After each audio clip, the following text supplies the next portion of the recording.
So for number 77, we've got a zero point 0.3 kilogram puck. Initially, it rests on a frictionless surface. It's shown in red here.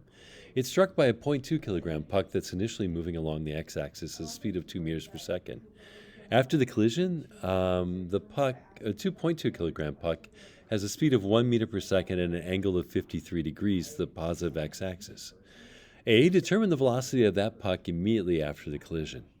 So what we've got here, you can very quickly calculate the momentum of this beforehand, is 0.4 kilogram meters per second, straight or directly horizontal. Now don't forget that momentum has to be conserved both in terms of its magnitude, its size, and its direction. So we know that the total momentum afterwards, we've got this one going up. The other one must be going downward. Otherwise, the sum of their momentums would not equal the 0.4 horizontal that we had ahead of time. Why? This one up here, if you could think about it, has a vertical component to its momentum. This one needs to have a downward vertical component of its momentum, so those two cancel out because there's no vertical component over here. All right, doing the math on this one.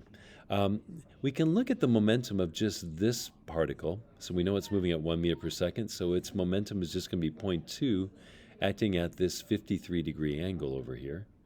And if we just do a little bit of trig, we can quickly figure out the other two sides.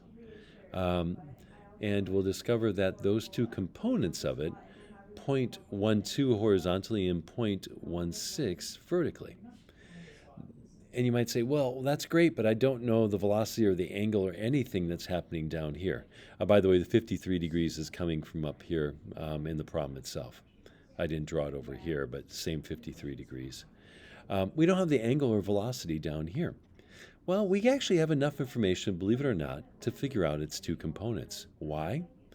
Well, the sum of this component, along with this horizontal component over here, has to add up to 0.4. And there's a vertical component pointing upward here of 0.16. This one over here has to be equal and opposite to that, 0.16, so that the vertical components cancel out. And so we can very quickly figure out this one's 0.28. 0.28 plus 0.12 gives us our original 0.14. And this one's got to be 0.16. Based on that, we can use Pythagorean theorem and figure out our hypotenuse. What's the momentum of the 0.3 kilogram puck? Well, it has to be 0.32. Solving it, just setting mass times velocity, 0.3 times 1.07 gives us 0.32. We've already solved A. So this is the solution to A. That's the final velocity of that puck. Part B is find the fraction of kinetic energy lost due to friction.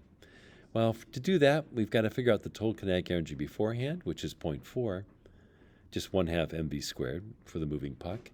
And the kinetic energy afterwards is the sum of both of them, or the kinetic energies of both of them. The 0.2 kilogram puck is moving at 1 meter per second, and our 0.3 kilogram puck is moving at the 1.07 we just found, giving us a total energy afterwards of 0.27. Comparing these two numbers, how much energy was lost? The answer is, well, the difference between those two, or 0.13 joules. And that is the answer to part B. Hopefully that helps.